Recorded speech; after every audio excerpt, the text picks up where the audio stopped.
Media network ಎಂದೆಂದಿಗೂ ನಿಮ್ಮೊಂದಿಗೆ. ಆಷಾಢ ಮಾಸದ 4ನೇ ವಾರದ ಮಹತ್ವವನ್ನು ತಿಳಿಸ್ಕೊಡಿ ಗುರುಜಿ. ಅತೀ ಕಡಿಮೆ ಜನಕ್ಕೆ ಇದರ ಹೆಸರು, ಪೂಜೆ ಹೆಸರು ಕೇಳಿದ್ರು ಕೂಡ ಗುರುಗಳೇ ಗೊತ್ತಿಲ್ಲ ಅಂತ ಹೇಳ್ಬಿಡ್ತಾರೆ. ಯಾರು ಆಷಾಢ ಮಾಸದ 4ನೇ ಗುರುವಾರ ಈ ಗ್ರಂಥ ಲಕ್ಷ್ಮಿ ಏಕತ್ರ ಪೂಜೆ ಮಾಡ್ತಾರೋ ಆ ಮನೆಯಲ್ಲಿ ಮಕ್ಕಳುಗಳು ಟಾಪರ್ ಆಗ್ತಾರೆ.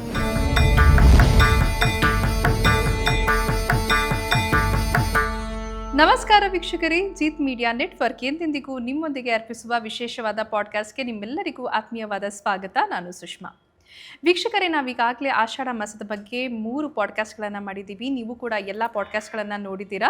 ಹಾಗೆ ಇದು 4ನೇ ಪಾಡ್ಕಾಸ್ಟ್. ನಮಗೆ ಈ 3 ಪಾಡ್ಕಾಸ್ಟ್ಗಳಿಂದ ತಿಳಿದು ಬಂದಿರೋ ವಿಷಯ ಏನು ಅಂದರೆ, 3 ಪಾಡ್ಕಾಸ್ಟ್ಗಳಲ್ಲಿ ತುಂಬ ವಿಷಯಗಳನ್ನು ತಿಳ್ಕೊಂಡಿದ್ದೀರಾ. ಹಾಗೆ ತುಂಬ ಕಮೆಂಟ್ ಮಾಡಿದ್ದೀರಾ, ಅದು ತುಂಬ ಹೆಲ್ಪ್ಫುಲ್ ಆಗಿದೆ ಅಂತ. ಹಾಗೆ ಕೆಲವೊಂದೊಂದು ವೀಡಿಯೋಸ್ ತುಂಬ ವೈರಲ್ ಕೂಡ ಆಗಿದೆ, ನೀವು ಕೂಡ ತುಂಬ ಜನಕ್ಕೆ ಶೇರ್ ಮಾಡಿದ್ದೀರಾ ಅಂತ. ಹಾಗೆ ಇದು ಕಡೆಯ ವಾರದ, ಆಷಾಢ ಮಾಸದ ಕಡೆಯ ವಾರದ ಪಾಡ್ಕಾಸ್ಟ್ ಆಗಿರುತ್ತೆ. ಆಷಾಢ ಮಾಸದ ಕಡೆಯ ವಾರ ಅಂದರೆ 4ನೇ ವಾರದ ಮಹತ್ವ ಏನು, ಈ ಒಂದು ವಾರದಲ್ಲಿ ಏನೆಲ್ಲ ಮಾಡಬೇಕು, ಯಾವ ವಾರ ವಿಶೇಷವಾದ ಮಹತ್ವವನ್ನು ಪಡ್ಕೊಂಡಿದೆ, ಎಷ್ಟೆಲ್ಲ ಇಂಪಾರ್ಟೆನ್ಸ್ ಇದೆ ಅಂತ ಇವತ್ತಿನ ಪಾಡ್ಕಾಸ್ಟಲ್ಲಿ ನನಗೆ ತಿಳಿಸ್ಕೊಡ್ತೀನಿ. ಇದೆಲ್ಲದರ ಬಗ್ಗೆ ಹೆಚ್ಚಿನ ಮಾಹಿತಿ ಕೊಡೋಕೆ ಇವತ್ತು ನಮ್ಮ ಜೊತೆ ಇದ್ದಾರೆ ಸುಧೀಂದ್ರ ದೇಶಪಾಂಡೆ ಗುರುಜಿಯವರು. ಬನ್ನಿ ವೀಕ್ಷಕರೇ, ಅವ್ರನ್ನ ಕಾರ್ಯಕ್ರಮಕ್ಕೆ ಸ್ವಾಗತಿಸೋಣ. ಗುರುಜಿ ನಮಸ್ತೆ. ಗುರುಜಿ, ಕಾರ್ಯಕ್ರಮಕ್ಕೆ ಸ್ವಾಗತ. ಓಂ ನಮೋ ಭಗವತೆ ವಾಸುದೇವಾಯ. ಲಕ್ಷ್ಮೀ ಸಮೇತ ಶ್ರೀಮನ್ನಾರಾಯಣರ ದಿವ್ಯಪಾದ ಚರಣಕಮಲಗಳಿಗೆ ಅನಂತ ಕೋಟಿ ವಂದನೆ. ಗುರುಜಿ, ತುಂಬ ಖುಷಿ ಆಗುತ್ತೆ. 3 ಪಾಡ್ಕಾಸ್ಟ್ಗಳು ತುಂಬ ವೈರಲ್ ಆಗಿದೆ, ತುಂಬ ಜನಕ್ಕೆ ಹೆಲ್ಪ್ ಆಗಿದೆ ಅಂತ ತುಂಬ ಅವ್ರ ಕಮೆಂಟ್ಸಲ್ಲಿ ತಿಳಿಸ್ಕೊಟ್ಟಿದ್ದಾರೆ. ನಿಮ್ಗೆ ಹೇಗೆ ಅನಿಸುತ್ತೆ ಗುರುಜಿ ಈ ವಿಷಯದ ಬಗ್ಗೆ? ಬಹಳ ಖುಷಿ ಆಗ್ತಾ ಇದೆ. ಯಾಕೆಂದರೆ ನಮ್ಮ ಜೀತ್ ಮೀಡಿಯಾದ ಒಂದು ಯುನೀಕ್ ಪಾಯಿಂಟ್ ಏನು ಅಂತಂದರೆ, ಮನೆಯಲ್ಲೇ ಸಿಗುವಂತಹ ಸರಳ ಸುಲಭ ವಸ್ತುಗಳನ್ನು ಇಟ್ಕೊಂಡು ನಾವು ರೆಮಿಡಿ ಮಾಡುವಂಥದ್ದು, ಖರ್ಚಿಲ್ಲ. ಈ ಆಷಾಢ ಮಾಸದ 4 ಪಾಡ್ಕಾಸ್ಟ್ಗಳಲ್ಲೂ ಕೂಡ ಅದನ್ನೇ ಹೇಳಿದ್ದೀವಿ. ಒಂದಕ್ಕಿಂತ ಒಂದು ರೆಮಿಡಿಗಳು ವಿಭಿನ್ನವಾಗಿದೆ, ಶೀಘ್ರ ಫಲ ಕೊಡ್ತಾ ಇದೆ ಅಂತ ಅವರು ಕಮೆಂಟ್ ಮಾಡಿದಾಗ ನಮಗಂತೂ ಬಹಳ ಖುಷಿ ಆಗ್ತಾ ಇದೆ. ತುಂಬಾ ಗೊತ್ತಾಗ್ತಿದೆ ನೀವು ಎಷ್ಟು ಖುಷಿಯಿಂದ ಹೇಳ್ತಾ ಇದ್ದೀರಾ ಅಂತ. ಹಾಗೆ ಇದು ಆಷಾಢ ಮಾಸದ ಕಡೆಯ ವಾರದ ಅಂದರೆ 4ನೇ ವಾರದ ವಿಶೇಷವಾದ ಪಾಡ್ಕಾಸ್ಟ್. ಈ ಒಂದು ವಾರದ ಆಷಾಢ ಮಾಸದ 4ನೇ ವಾರದ ಮಹತ್ವವನ್ನು ತಿಳಿಸ್ಕೊಡಿ ಗುರುಜಿ. ನಾವು ಒಂದೊಂದು ಆಷಾಢ ಮಾಸದ ಗುರುವಾರ ಶುಕ್ರವಾರ ಈ ರೀತಿಯಾಗಿ 4 ಗುರುವಾರ ಶುಕ್ರವಾರನೂ ಕೂಡ ವಿಭಿನ್ನವಾದಂತಹ ಪೂಜಾ ಕ್ರಮಗಳನ್ನು ಹೇಳ್ಕೊಡ್ತಾ ಬರ್ತಾ ಇರ್ತೀನಿ. ಕೊನೆಯ ವಾರದಲ್ಲಿ ಒಂದು ತುಂಬ ಡಿಫ್ರೆಂಟ್ ಆದಂತಹ ಅತೀ ಕಡಿಮೆ ಜನಕ್ಕೆ ಇದರ ಹೆಸರು, ಪೂಜೆ ಹೆಸರು ಕೇಳಿದರೂ ಕೂಡ ಗುರುಗಳೇ ಗೊತ್ತಿಲ್ಲ ಅಂತ ಹೇಳಿಬಿಡ್ತಾರೆ. ಅಂತಹ ವಿರಳ ಪೂಜೆ ತೊಗೊಂಬಂದಿದ್ದೀನಿ. ಅದೇನಪ್ಪ ಅಂದರೆ ಗ್ರಂಥ ಲಕ್ಷ್ಮಿ ಏಕತ್ರ ಪೂಜೆ ಅಂತ ಹೇಳ್ತಾರೆ. ಎಲ್ಲಾದರೂ ಕೇಳಿದ್ರ ನೀವು? ನೋಡಿ, ಬಹಳ ಪವರ್ಫುಲ್. ಗ್ರಂಥ ಲಕ್ಷ್ಮಿ ಏಕತ್ರ ಪೂಜೆ ಬಗ್ಗೆ ನಾನು ಹೇಳ್ಕೊಡ್ತೀನಿ. ಅದರ ಜೊತೆಗೆ ಒಂದು ಮಾತಿದೆ, ಕೋಶವನ್ನು ಓದಬೇಕು, ದೇಶವನ್ನು ಸುತ್ತಬೇಕು ಅಂತ ಹೇಳಿ. ಅಂದರೆ ಆ ಜ್ಞಾನ ಗ್ರಂಥ ಭಂಡಾರ ವಿದ್ಯೆಗೆ ಇರುವಂತಹ ಮಹತ್ವ ಇದೆಯಲ್ಲ, ಬಹಳ ದೊಡ್ಡದು. ಒಂದು ಭಂಡಾರವನ್ನು ಅಂದರೆ ಒಂದು ಹಣ ಅಥವಾ ಬಂಗಾರ, ಬೆಳ್ಳಿ, ಖಜಾನೆ ತುಂಬಿದಂತಹ ಒಂದು ಖಜಾನೆಯನ್ನು ಕೊಟ್ಟಾಗ ಒಂದಲ್ಲ ಎರಡಲ್ಲ 100 ತಲೆಮಾರಿಗೂ ಅದು ಹೆಲ್ಪ್ ಆಗ್ತಾ ಹೋಗುತ್ತೆ. ಹಾಗಂತ ಹೇಳಿ ಕೂತುಂಡ್ರೆ ಕೊಡಕೆಯನ್ನು ಸಾಲದು. ಆದರೆ ಮಾಹಿತಿ ಹೇಳ್ತಾ ಇದ್ದೀನಿ.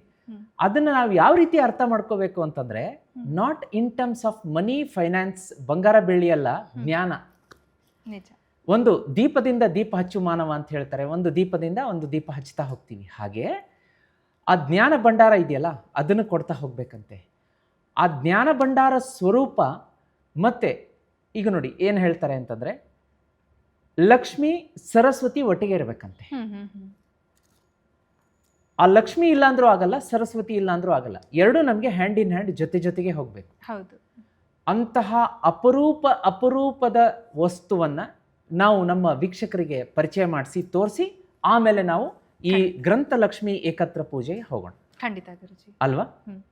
ಈಗ ನೋಡಿ, ಈ ಸರಸ್ವತಿ ಮತ್ತು ಲಕ್ಷ್ಮಿ ಎರಡನ್ನು ನಾವು ಡಿಫ್ರೆಂಟ್ ಮಾಡ್ಲಿಕ್ಕಾಗಲ್ಲ.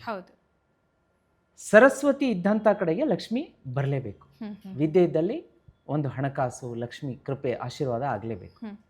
ಅಂತಹ ಅಪರೂಪದ ವಸ್ತುವನ್ನ ನಮ್ಮ ವೀಕ್ಷಕರಿಗೆ ಪರಿಚಯ ಮಾಡೋಣ. ಖಂಡಿತ ಗುರುಜಿ, ಜನ ಕೂಡ ಕ್ಯೂರಿಯಾಸಿಟಿಯಿಂದ ಕಾಯ್ತಾ ಇರ್ತಾರೆ. ಹೌದು, ಯಾರು ಆಲ್ರೆಡಿ ಶ್ರೀಚಕ್ರ ಯಂತ್ರವನ್ನು ತರಿಸಿ ನೋಡಿ, ಎಂತಹ ದೈವೀಯ ಕಳೆ, ಅದನ್ನು ನೋಡ್ತಾ ಇದ್ರೆ ನಾವು ನೋಡ್ತಾನೇ ಕೂತ್ಕೋಬೇಕು ಅನ್ನುವಂತಹ ಒಂದು ಅಮ್ಮನವರ ವಿಶೇಷ ಅನುಗ್ರಹ ಇದೆ. ಈ ಶಕ್ತಿ ನಿಜ. ಆ ಒಂದು ವಿಶೇಷವಾದಂತಹ ಈ ಶ್ರೀಚಕ್ರ ಯಂತ್ರ ಏನಿದೆ, ಲಕ್ಷ್ಮಿ, ಸರಸ್ವತಿ, ದುರ್ಗಾ ಮಾತೆಯ ಒಂದು ಶಕ್ತಿಯ ಕೇಂದ್ರ. ಓಕೆ. ನಿಮಗೆ ನಾನು ಫಸ್ಟ್ ಪಾಡ್ಕಾಸ್ಟಲ್ಲೂ ಕೂಡ ಹೇಳಿದ್ದೆ, ನೀವು ಅದನ್ನು ಲಾಂಚ್ ಮಾಡಿದಾಗ ಒಂದು ಪಾಡ್ಕಾಸ್ಟ್ ಮಾಡಿದ್ವಿ, ಶಿವಶಕ್ತಿ. ಇದರಲ್ಲಿ ಶಿವ ಮತ್ತು ಶಕ್ತಿ, ಪಾರ್ವತಿ ಶಿವ ಎರಡೂ ಶಕ್ತಿಯ ಸಮ್ಮಿಳನ ಈ ಒಂದು ವಿಶೇಷ ಶ್ರೀಚಕ್ರ ಯಂತ್ರ. ಇಲ್ಲಿ ಬ್ರಹ್ಮಾಂಡದ ಒಂದು ವರ್ತುಲವನ್ನು ಏನು ನೋಡ್ತಾ ಇದ್ದೀವಿ, ಇದೇನು ರಿಪ್ರೆಸೆಂಟ್ ಮಾಡುತ್ತೆ ಅಂದರೆ ಬ್ರಹ್ಮಾಂಡ. ಬ್ರಹ್ಮಾಂಡದಲ್ಲಿರುವಂತಹ ಕಾಸ್ಮಿಕ್ ಎನರ್ಜಿ ಏನಿರುತ್ತಲ್ಲ, ಪಾಸಿಟಿವ್ ಎನರ್ಜಿ, ಅದನ್ನ ಇದು ತನ್ನ ಒಳಗಡೆ ಹಿಡಿದಿಟ್ಕೊಂಡಿರುತ್ತೆ. ಈ ಶ್ರೀಚಕ್ರ ಯಂತ್ರ ಮನೆಗೆ ತರಿಸಿ ಪೂಜೆ ಮಾಡೋದಕ್ಕೆ ಶುರು ಮಾಡಿದಾಗ it will get connected to universe. ಈಗ ಹೇಳ್ತಾರೆ ನೋಡಿ, ಅಮಾವಾಸ್ಯೆ ಹೊರಗಡೆ ಹೋಗಬೇಡಿ, ಹುಣ್ಣಿಮೆ ಇದೆ 3 ದಾರಿ ಕೊಡುವಲ್ಲಿ ಹೋಗಬೇಡಿ. ಆ ಹುಣ್ಣಿಮೆ ಅಮಾವಾಸ್ಯೆಗೆ ಅದ್ರ ಬಗ್ಗೆ ಮಾತಾಡ್ತಾ ಹೋಗೋಣ. ತುಂಬಾ ಪಾಸಿಟಿವ್, ಬರೀ ನೆಗೆಟಿವ್ ಅಂತ ಅರ್ಥ ಮಾಡ್ಕೋಬಾರ್ದು, ಅದರಲ್ಲೂ ಪಾಸಿಟಿವ್ ಎನರ್ಜಿ ಇದೆ.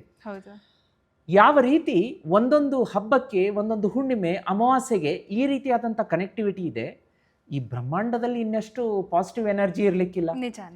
ಆ ಪಾಸಿಟಿವ್ ಎನರ್ಜಿಯನ್ನ ಈಗ ಮನೆ ಮೇಲೆ ಡಿಶ್ ಆಂಟೆನಾ ಹಾಕಿರ್ತೀವ, ಆ ಡಿಶ್ ಆಂಟೆನಾ ಹಾಕಿರ್ತೀವಲ್ಲ, ಅದು ಎದಕ್ಕೆ ಕನೆಕ್ಟಿವಿಟಿ ಲೀಡ್ ಕೊಡುತ್ತೆ ಅಂದ್ರೆ ಟೆಲಿವಿಷನ್. ನಾವು ನೋಡ್ತಾ ಇರ್ತೀವಿ, ಟಿವಿಯಲ್ಲಿ ಚಿತ್ರಗಳು, ವಿಡಿಯೋ, ಇಮೇಜಸ್, ಆಡಿಯೋ ಎಲ್ಲ ಬರ್ತಾ ಇರುತ್ತೆ. ಈಗ ಮೇಲ್ಗಡೆ ಹೋಗಿ ಯಾರಾದರೂ ಡಿಶ್ ಆಂಟೆನಾವನ್ನ ಈ ರೀತಿಯಾಗಿ ಅಲಗಾಡಿಸ್ಬಿಟ್ರೆ ಅಲ್ಲಿ ಒಳಗಡೆ ಸಿಗ್ನಲ್ಸೇ ಬರಲ್ಲ. ಅದರ ಅರ್ಥ ಏನು ಅಂದ್ರೆ ಒಂದು ಒಂದು ರೂಪದಲ್ಲಿ ಅದು ಕನೆಕ್ಟ್ ಆಗಬೇಕು. ಆ ಏಕರೂಪದಲ್ಲಿ ಶ್ರೀಚಕ್ರ ಯಂತ್ರ ಯೂನಿವರ್ಸ್ಗೆ ನಮ್ಮನ್ನ ಕನೆಕ್ಟ್ ಮಾಡುತ್ತೆ. ಯೂನಿವರ್ಸ್ ಅಲ್ಲಿರುವಂತಹ ಪಾಸಿಟಿವ್ ಎನರ್ಜಿಯನ್ನು ಮಾತ್ರ ಇದು ಎಳ್ಕೊಳ್ಳುತ್ತೆ. ಎಳ್ಕೊಂಡು ಮನೆಯಲ್ಲಿರುವಂತಹ ಎಲ್ಲಾ ಸದಸ್ಯರಿಗೂ ಕೂಡ ಪಾಸಿಟಿವ್ ಎನರ್ಜಿಯನ್ನು ಮಾತ್ರ ವೈಬ್ರೇಟ್ ಮಾಡ್ತಾ ಇರುತ್ತೆ. ಆಗ ಏನಾಗುತ್ತೆ ಅಂದ್ರೆ ನಮ್ಮ ಸಪ್ತ ಚಕ್ರಗಳು ಆಕ್ಟಿವೇಟ್ ಆಗುತ್ತೆ. ಮಣಿಪುರ ಚಕ್ರ ಹಣ ಆಕ್ಟಿವೇಟ್ ಮಾಡುವಂತಹದ್ದು. ಮಣಿಪುರ ಚಕ್ರ ಅದು ವೀಕ್ ಆಯ್ತು ಅಂದರೆ ಹಣ ನಮ್ಮ ಹತ್ರ ಬರಲ್ಲ, ಎದುರುಗಡೆ ಇರೋರು ದುಡ್ಡು ಕೊಡಲ್ಲ, ಆಫರ್ ಕೊಡಲ್ಲ, ಆಪರ್ಚುನಿಟಿ ಕೊಡಲ್ಲ. ಈ ರೀತಿ ಆಗುತ್ತೆ. ಸಪ್ತ ಚಕ್ರಗಳು ಬ್ಯಾಲೆನ್ಸ್ ಆಗಬೇಕು ಅಂದ್ರೆ ಶ್ರೀಚಕ್ರ ಮನೆಯಲ್ಲಿರ್ಬೇಕು. ಅದು ಮನೆಯಲ್ಲಿದ್ದಾಗ ಯೂನಿವರ್ಸ್ನಿಂದ ಪಾಸಿಟಿವ್ ಎನರ್ಜಿಯನ್ನು ಹೀರ್ಕೊಂಡು ಮನೆಯವ್ರ ಮೇಲೆ ಏನು ಪ್ರಚಾರ ಮಾಡುತ್ತೆ. ಆಗ ಏನಾಗುತ್ತೆ ಅಂತಂದ್ರೆ ನಮಗೆ ಕೆಲಸ ಕಾರ್ಯಗಳು ಚೆನ್ನಾಗಿ ನಡೀತಾ ಇರುತ್ತೆ. ಕಷ್ಟಪಟ್ಟು ಕೆಲಸ ಮಾಡ್ತೀವಿ, ವ್ಯಾಪಾರ ವ್ಯವಹಾರ ಅಭಿವೃದ್ಧಿ ಆಗುತ್ತೆ. ಮನೆಯಲ್ಲಿ ದಾಂಪತ್ಯದಲ್ಲಿ ಏನಾದರೂ ಜಗಳ ಇತ್ತು, ಬಿರುಕಿತ್ತು ಅಂದರೆ ದಂಪತಿಗಳು ಜೇನಿನಂತೆ ಸುಮಧುರವಾಗಿ ಬಾಳಿ ಬದುಕ್ತಾರೆ. ಮಕ್ಕಳು ಮಾತು ಕೇಳ್ತಾ ಇಲ್ಲ, ಫೋನಿಗೆ ಅಡಿಕ್ಟ್ ಆಗಿದ್ದಾರೆ, ಅವರು ವಿದ್ಯಾಭ್ಯಾಸ ಚೆನ್ನಾಗಾಗ್ತಾ ಇಲ್ಲ. ನಾವು ಬಾಡಿಗೆ ಮನೆಯಲ್ಲಿ ಇದ್ದೀವಿ ಗುರುಗಳೇ, ಸ್ವಂತ ಮನೆಗೆ ಹೋಗುವಂಥ ಸೌಭಾಗ್ಯ ಯಾವಾಗ ಬರುತ್ತೆ? ಈ ಎಲ್ಲ ಕನಸುಗಳನ್ನು ನನಸು ಮಾಡುವಂಥದ್ದು ಶ್ರೀಚಕ್ರ ಯಂತ್ರ. ಈಗ ಆಷಾಢ ಮಾಸ ನಡೀತಾ ಇದೆ. ಆಷಾಢ ಮಾಸದಲ್ಲಿ ಈಗ ಪ್ರತಿದಿನ ಹಗಲು ರಾತ್ರಿ ಜೀತ್ ಮೀಡಿಯಾದಲ್ಲಿ ಅಷ್ಟಸಿದ್ಧಿ ಪೀಠದ ಮೇಲಿಟ್ಟು ಲಕ್ಷ್ಮೀ ಕುಬೇರ ಯಾಗ ಮಾಡಿಸ್ತಾ ಇರ್ತೀವಿ. ಆ ದಿನಗಳಲ್ಲಿ ಪೂಜೆ ಸಿದ್ಧಿಗೊಂಡಂಥ ಶ್ರೀಚಕ್ರ ಯಂತ್ರ ನೀವೇನಾದರೂ ಈಗ ಸ್ಕ್ರೀನ್ ಮೇಲೆ ನಂಬರ್ ಕಾಣಿಸ್ತಾ ಇದೆ, ಅದಕ್ಕೆ ಪಟ್ ಅಂತ ವಾಟ್ಸಪ್ ಮಾಡಿ ಬುಕ್ ಮಾಡ್ಕೊಂಡ್ಬಿಟ್ರೆ ಆಷಾಢ ಮಾಸ ಮುಗಿಲಿ, ಆಷಾಢ ಮಾಸ ಮುಗಿದು ಮತ್ತೆ 30 ದಿವಸ ಆದ್ಮೇಲೆ ಪೂಜೆಗೊಂಡು ನಿಮ್ಮ ಮನೆಗೆ ಬರುತ್ತೆ ಶ್ರೀಚಕ್ರ ಯಂತ್ರ. ಅದು ಬಂತು ಅಂದ್ರೆ ಸೌಭಾಗ್ಯ, ಅದೃಷ್ಟದ ಬಾಗ್ಲೆ ತೆರೆಯುತ್ತೆ. ಅದ್ರ ಬಗ್ಗೆ ಹೇಳೋದಕ್ಕೆ ಸಾಕಷ್ಟಿದೆ. ಎಷ್ಟೊಂದು ಲೈವ್ ಎಕ್ಸಾಂಪಲ್ಗಳು, ಲೈವಲ್ಲಿ ಬಂದು ಕೂತ್ಕೋತಾರೆ ಆಡಿಯನ್ಸ್ಗಳು, ಪಾಡ್ಕಾಸ್ಟಲ್ಲಿ ಬರ್ತಾರೆ, ಶ್ರೀಚಕ್ರದ ಬಗ್ಗೆ ಮಾತಾಡ್ತಾರೆ. ತುಂಬಾ ಮಿರಾಕಲ್ಸ್ಗಳು ನಡೀತಾ ಇದೆ. ಆಷಾಢ ಮಾಸ ನಡೀತಾ ಇದೆ. ಬಂಗಾರದಂಥ ಸುವರ್ಣಾವಕಾಶ ನಿಮ್ಮ ಕೈ ಕೊಡ್ತಾ ಇದ್ದೀವಿ. ತಪ್ಪಿಸ್ಕೊಳ್ಬೇಡಿ, ಮಿಸ್ ಮಾಡ್ಕೋಬೇಡಿ. ಈಗಲೇ ಬುಕ್ ಮಾಡ್ಕೊಳ್ಳಿ. ಅಮ್ಮನವ್ರನ್ನ ಮನೆಗೆ ಕರೆಸಿ ಪ್ರತಿಷ್ಠಾಪನೆ ಮಾಡಿಕೊಂಡು ಆಷಾಢ ಮಾಸದಿಂದ ಅದೃಷ್ಟದ ಬಾಗಿಲು ತೆರೆಯುವಂತಾಗಲಿ ಅಂತಹ ಒಂದು ಗಿಫ್ಟನ್ನು ವೀಕ್ಷಕರಿಗೆ ತೋರಿಸ್ತಾ ಇದ್ದೀವಿ. ಓಕೆ ಗುರುಜಿ, ಸ್ಕ್ರೀನ್ ಮೇಲೆ ಏನು ನಂಬರ್ ಕಾಣ್ತಾ ಇದೆ ಆ ನಂಬರ್ಗೆ ವಾಟ್ಸಪ್ ಮಾಡಿದ್ರೆ ಎಲ್ಲ ಡೀಟೇಲ್ಸ್, ಶ್ರೀಚಕ್ರದ ಬಗ್ಗೆ ಎಲ್ಲ ಡೀಟೇಲ್ಸನ್ನು ಅವರೇ ನಿಮಗೆ ಕಳಿಸ್ತಾರೆ. ಹಾಗೆ ಗುರುಜಿ, ಇನ್ನು 4ನೇ ವಾರದ ಬಗ್ಗೆ ಹೇಳ್ತಾ ಇದ್ವಿ. 4ನೇ ವಾರ, ಆಷಾಢ ಮಾಸದ 4ನೇ ವಾರದ ಮಹತ್ವದ ಬಗ್ಗೆ ತಿಳಿಸ್ಕೊಡಿ. ಮಹತ್ವ ಮತ್ತು ಪೂಜೆ ರೆಮಿಡಿ ಬಗ್ಗೆ ಕೂಡ ಹೇಳ್ಬಿಡೋಣ. ಇಲ್ಲಿ ಗ್ರಂಥ ಲಕ್ಷ್ಮಿ ಏಕತ್ರ ಪೂಜೆ ಅಂತ ಇದೆ, ವಿಶೇಷ ಅನುಷ್ಠಾನ ಇದೆ. ಆಷಾಢ ಮಾಸದ 4ನೇ ಗುರುವಾರ, ಶುಕ್ರವಾರ ಜೊತೆಗೆ ನೀವೇನೇ ಮಾಡಿದ್ರು ಗುರುವಾರ ಶುಕ್ರವಾರ ಜೊತೆಗೆ ಮಾಡ್ಕೋಬೇಕು. ಈ ಗ್ರಂಥ ಲಕ್ಷ್ಮಿ ಏಕತ್ರ ಪೂಜೆ ಹೇಗೆ ಅಂತಂದ್ರೆ, ನಿಮ್ಮ ಮನೆಯಲ್ಲಿ ಮಕ್ಕಳು ಸ್ಟಡಿ ಮಾಡ್ತಾ ಇದ್ರೆ ಒಂದು ಬುಕ್ಕನ್ನು ಎತ್ಕೋಬೇಕು, ಯಾವುದಾದ್ರೂ ಬುಕ್. ಅವರು ಹೋದ ವರ್ಷ ಸ್ಟಡಿ ಮಾಡಿ ಬಿಟ್ಟಂತ ಬುಕ್ ಆದ್ರೂ ಸರಿ, ಈ ವರ್ಷ ಸ್ಟಡಿ ಮಾಡುವಂತ ಬುಕ್ ಆದ್ರೂ ಸರಿ. ಅವ್ರಿಗೆ ಸ್ಕೂಲ್ ಕಾಲೇಜಿಗೆ ಹೋಗೋಕ್ಕೆ ತೊಂದರೆ ಬೇಡ, ಆ ಬುಕ್ಕನ್ನು ಅವರು ಪ್ರತಿದಿನ ತಗೊಂಡು ಹೋಗೋದಿದ್ರೆ ಕೊಡಿ. ಬಟ್ ಕೆಲವೊಂದು ರಫ್ ಇರುತ್ತೆ, ಅವ್ರು ಅದನ್ನ ಸ್ಕೂಲ್ ಕಾಲೇಜಿಗೆ ತಗೊಂಡು ಹೋಗಲ್ಲ, ಹಿಂದಿನ ವರ್ಷದ್ದಿರುತ್ತೆ, ಅಂತ ಪುಸ್ತಕ ಎತ್ಕೋಬೇಕು. ಇಲ್ವಾ ನಿಮ್ಮ ಮನೆಯಲ್ಲಿ ಯಾವುದಾದ್ರೂ ಒಂದು ಡೈರಿ ಇರುತ್ತೆ, ನೋಟ್ಬುಕ್ ಇರುತ್ತೆ, ಯಾವುದಾದ್ರೂ ಒಂದು ಪುಸ್ತಕ, ಕತೆ ಪುಸ್ತಕನೋ ಅಥವಾ ಮ್ಯಾಗ್ಝೀನೋ ಏನೋ, ಒಟ್ಟಿನಲ್ಲಿ ಬುಕ್ಕನ್ನು ಎತ್ಕೋಬೇಕು. ಎತ್ಕೊಂಡು ಏನು ಮಾಡಬೇಕು ಅಂದರೆ, ಸ್ವಲ್ಪ ಸಣ್ಣ ಪ್ರಮಾಣದ ಬುಕ್ ಇರಲಿ, ದೊಡ್ಡದು ಬೇಡ, ಯಾಕೆಂದರೆ ದೇವ್ರ ಮನೇಲಿ ಇಡೋದಕ್ಕೆ ಅನಾನುಕೂಲತೆ ಆಗುತ್ತೆ. ಒಂದು ಹಳದಿ ಬಣ್ಣದ ಬಟ್ಟೆಯನ್ನು ಹಾಕಬೇಕು. ಹಾಕಿಬಿಟ್ಟು ಆ ಬುಕ್ಕನ್ನು ಏನು ಮಾಡಬೇಕು ಅಂದರೆ ಇಡಬೇಕು ಲಕ್ಷ್ಮೀ ಫೋಟೋದ ಮುಂದೆ, ಅಥವಾ ಶ್ರೀಚಕ್ರ ಇದ್ದರೆ ಶ್ರೀಚಕ್ರದ ಎದುರುಗಡೆ. ಪುಸ್ತಕ ಇಟ್ಬಿಟ್ಟು ಜಸ್ಟ್ ಒಂದು ಅರ್ಧ ಫೀಟ್ ಬಿಟ್ಟು ಅದರ ಪಕ್ಕದಲ್ಲಿ ಹಣ ಇಡಬೇಕು. ಹಣ ಅಂದರೆ ನೋಟುಗಳು, 100ದ್ದು, 500ದ್ದು, 20 ರೂಪೀಸ್ದು, 10, ನಿಮಗೆ ಎಷ್ಟಾಗುತ್ತೆ ಯಥಾಶಕ್ತಿ ಯಥಾಭಕ್ತಿ ಒಂದೇ ಒಂದು ನೋಟ್ ಇಡಬೇಕು, ಜಾಸ್ತಿ ಬೇಡ. ಗುರುಗಳೇ ನಾನು 10 ಇಟ್ಟಿದ್ದೀನಿ ನಡೆಯುತ್ತಾ? ತೊಂದರೆ ಇಲ್ಲ, ನೀವು ಎಷ್ಟಾದರೂ ಇಡಿ, ಹಣನೇ, ಶಕ್ತಿ ಇರುತ್ತೆ. ಆ ಪುಸ್ತಕ ಮತ್ತು ನೀವೇನು ಹಣ ಇಟ್ಟಿರ್ತೀರಲ್ಲ ಆ ಮಧ್ಯಭಾಗದಲ್ಲಿ ಒಂದು ಹಳದಿ ಹೂ ಇಡಬೇಕು. That is very important. ಯಾವುದಾದ್ರೂ ಹಳದಿ ಬಣ್ಣದ ಹೂ. ಇಲ್ಲಿ ಒಂದು ಲಾಜಿಕ್ ಇದೆ, ಒಂದು ಅರ್ಥ ಇದೆ, ಒಂದು ರಹಸ್ಯ ಇದೆ. ಈ ಕಡೆ ಇರೋದು ಸರಸ್ವತಿ, ಆ ಕಡೆ ಇರೋದು ಲಕ್ಷ್ಮಿ. ಆ ಲಕ್ಷ್ಮೀ ಸರಸ್ವತಿ ಕೊಂಡೆಯನ್ನ ಬೆಸೆಯುವಂತಹದ್ದು ಹೂವು. ಯಾವ ಬಣ್ಣದ್ದು? ಹಳದಿ ಬಣ್ಣದ್ದು. ಹಳದಿ ಬಣ್ಣ ಗುರು ವಿಷ್ಣು. ಅಲ್ಲಿ ನೋಡಿ, ವಿಷ್ಣು ಲಕ್ಷ್ಮಿ ಮತ್ತು ಸರಸ್ವತಿಯನ್ನ ಏಕತ್ರ ಪೂಜೆಗೆ ಸಿದ್ಧ ಮಾಡುವಂಥದ್ದು. ಇಟ್ರಿ, ಪುಸ್ತಕ ಇಟ್ರಿ, ಹಣ ಇಟ್ರಿ, ಹೂ ಇಟ್ರಿ, ಅರ್ಶಿನ ಕುಂಕುಮ, ಆಮೇಲೆ ಅಕ್ಷತೆ, ಹೂವು, ಧೂಪ, ದೀಪ, ತುಪ್ಪದ ದೀಪ ಬೆಳಗಿಸಿಟ್ಟು 2 ಜೋಡಿ ತುಪ್ಪದ ದೀಪ ಮಣ್ಣಿನ ಹಣತೆಯಲ್ಲಿ ಹತ್ತಿ ಬತ್ತಿ ಹಾಕಿ ನಮಸ್ಕಾರ ಮಾಡಿ ಪ್ರಾರ್ಥನೆ ಮಾಡ್ಕೊಳ್ಳಿ. ಆ ವರ್ಷ ನೋಡಿ, ಯಾರು ಆಷಾಢ ಮಾಸದ 4ನೇ ಗುರುವಾರ ಈ ಗ್ರಂಥ ಲಕ್ಷ್ಮಿ ಏಕತ್ರ ಪೂಜೆ ಮಾಡ್ತಾರೋ ಆ ಮನೆಯಲ್ಲಿ ಮಕ್ಕಳುಗಳು ಟಾಪರ್ ಆಗ್ತಾರೆ. ಅವರು ವಿದ್ಯಾಭ್ಯಾಸಕ್ಕೆ ಯಾವ ಕೊರತೆ ಬರೋದಿಲ್ಲ, ಫೀಸಿಗೆ ತೊಂದರೆ ಬರೋದಿಲ್ಲ, ಮೆಮ್ರಿ ಪವರ್ ತುಂಬ ಚೆನ್ನಾಗಿ ಅಭಿವೃದ್ಧಿ ಆಗುತ್ತೆ, ಟಾಪರ್ಸ್ ಆಗ್ತಾರೆ. ಒಂದು ಸರಸ್ವತಿದಾಯಿತು, ಇನ್ನೊಂದು ಲಕ್ಷ್ಮೀದು.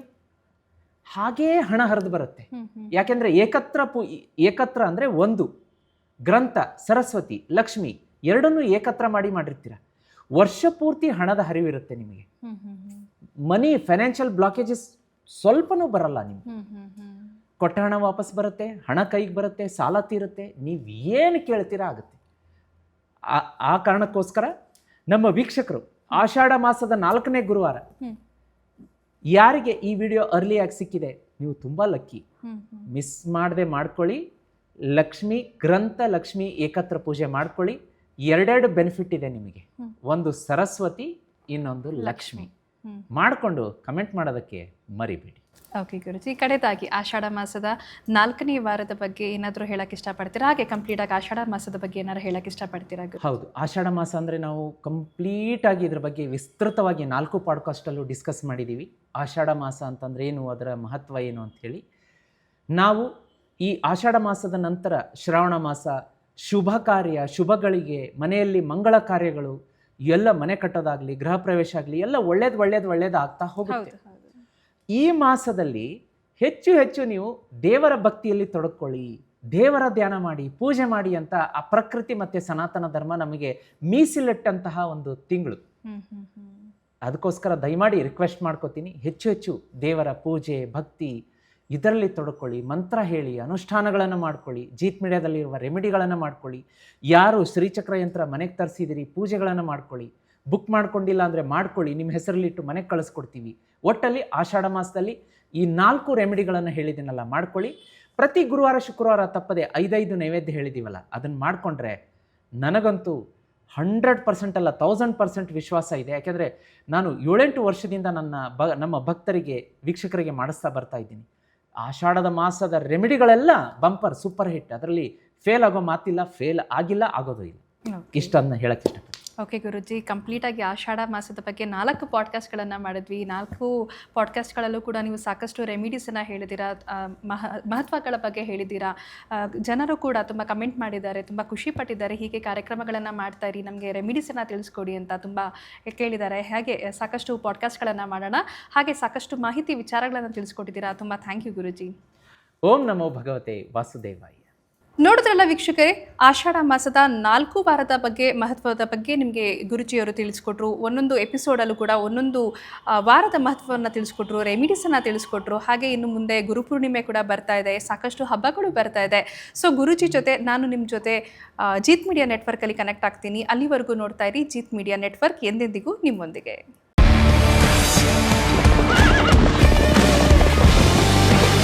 ಜೀತ್ ಮೀಡಿಯಾ ನೆಟ್ವರ್ಕ್ ಎಂದೆಂದಿಗೂ ನಿಮ್ಮೊಂದಿಗೆ.